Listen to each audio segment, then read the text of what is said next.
নমস্কার, কেমন আছেন সবাই? আশা করি ভালো আছেন। আজ আমি চলে এসেছি বাবা মায়ের কাছে। তো সেখানে এসে দেখলাম আমাদের বাড়ির সামনে ছোট্ট একটু জায়গা আছে। সেই জায়গাটা আসলে জায়গাটা একটু পুকুরের মতো ছিল, সেখানটাতে কোনো ব্যবহার হতো না বলে মাটি ভরে জায়গাটাকে সমান করা হয়েছে। আর সেই জায়গাতে দেখছি বাবা কিছু সবজি লাগিয়েছে। তো সকালে রান্না হবে, তো মা আমাকে বললো কিছু শাক তুলে দিতে।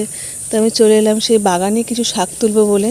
এই যে এখানে সব কলমি শাক, একটা ঘাস হয়ে গেছে, আসলে বৃষ্টি হলো দুদিন, পরিষ্কার করা হয়নি, তো তাই ঘাস হয়ে গেছে। তো এখানে কলমি শাক তুলবো। আর বাগানে এসে দেখছি বাবা সুন্দর বেগুন লাগিয়েছে। তো সেখানে ছোট ছোট বেগুন ধরেছে। এই বেগুনগুলো অনেকটা বড় হয়, কিন্তু আমাদের এখানে সমস্যা কি যে বেগুনগুলো বেশি দিন গাছে রাখা যায় না, বড় হওয়ার আগেই তুলে নিতে হয়। কারণ হচ্ছে এখানে খুব বাঁদরের উপদ্রব। তো দেখতেই পাচ্ছেন এখানে অনেক ছোট ছোট ফুল এসছে, ছোটো ছোটো বেগুন ধরেছে। জানি না এগুলো কতদিন রাখতে পারবে। এখানে সারাক্ষণ পাহারা দিয়ে থাকতে হয়, কারণ কখন যে বাঁদর এসে তুলে নিয়ে চলে যাবে। এই যে সাইজটা দেখতে পাচ্ছেন, এর থেকে বেশি বড় করা যাবে না, কারণ হচ্ছে এর থেকে বেশি বড় করতে গেলে আর পাওয়া যাবে না, সব বাঁদরে নিয়ে চলে যাবে। এই যে এদিকটায় কিছু কুমড়ো গাছ লাগানো হয়েছে। জানি না কুমড়ো কতটুকু হয়, কিন্তু ঘরের শাকটা খাওয়া হয়ে যায়। আর কুমড়ো শাক খেতে সত্যিই খুব ভালো লাগে। আর এইদিকে কিছু ডাঁটা লাগানো হয়েছে। আর এদিকটায় এই যে কচু চাষ করা হয়েছে। আর সাইড দিকে আছে আখ গাছ। আর ওই দূরে লেবু গাছ দেখা যাচ্ছে, প্রচুর লেবু ধরে আছে। আসলে জায়গাটা এতটাই জঙ্গল হয়ে গেছে যে ভেতরে গিয়ে যে লেবু তুলে আনবো সেটাও এই মুহূর্তে সম্ভব নয়। মানে একা তো কিছুতেই সাহস হবে না যে যাই গিয়ে তুলে নিয়ে আসি। তো যাই হোক, আমি এই যে ঝুড়ি নিয়ে চলে এসেছি। এখান থেকে কিছু কচি কচি কলমি শাক তুলে নেব। মা বসে আছে রান্না করবে বলে। আসলে ঘরের চাষের শাক তো, এটা কোনো রকম সার ছাড়াই চাষ করা হয়, শুধুমাত্র ওই জৈব সার মানে গোবর সার। আর এর মধ্যে কোনো কেমিক্যাল সার কিছু ব্যবহার করা হয় না। তাই সে কারণে এই শাকগুলো খেতে কিন্তু খুব সুন্দর, মানে খুব সুস্বাদু যাকে বলে। তো যাই হোক, কিছু শাক আমি এখানে তুলে নেব।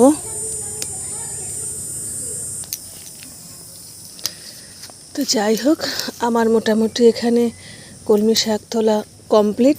কারণ খুব একটা বেশি তুলবো না, যেহেতু নিজেদেরই গাছ। তো তো যতটুকু প্রয়োজন আজকের জন্য ঠিক ততটুকুই তুলব। আর যদি লাগে তো পরে এসে আবার নিয়ে যাওয়া যাবে। তো এই হলো কলমি শাক আমার তোলা হয়ে গেছে।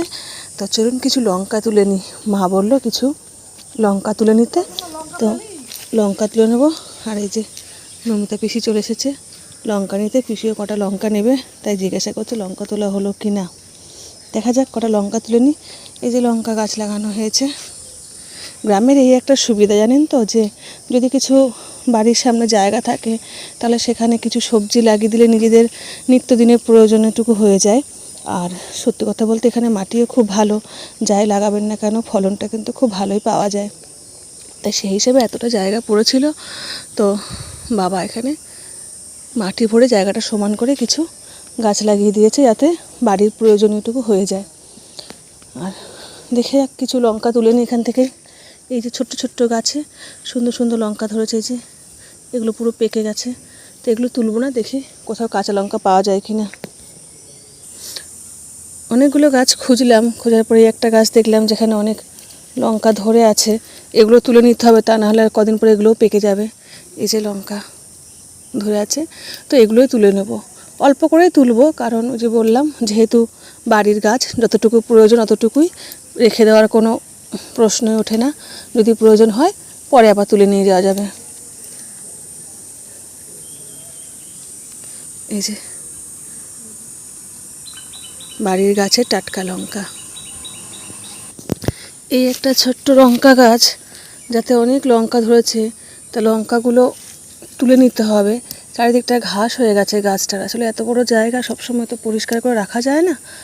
তো যাই হোক, এখান থেকে লঙ্কাগুলো তুলে নিই।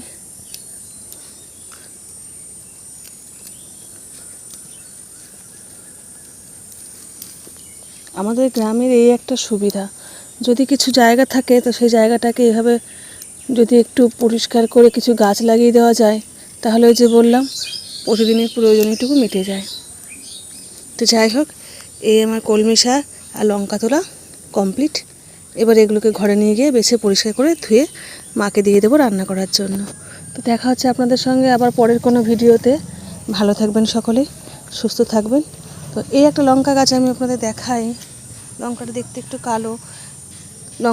একটু কালো হয়, এটাকে সূর্যমুখী লঙ্কা বলা হয়। তো যাই হোক, এই ছিল আমাদের বাগান। কেমন লাগলো আমার ভিডিও অবশ্যই জানাবেন। আর আমাদের বাড়িটা, এই আমাদের বাড়িটা হচ্ছে মাঝখানে, আর চারিদিকটা আমাদের সবুজ গাছপালায় ভরা।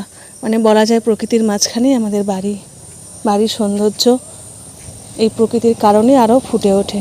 তো যাই হোক, দেখাবে আপনাদের সঙ্গে আবার পরের কোনো ভিডিওতে। ভালো থাকবেন সকলেই।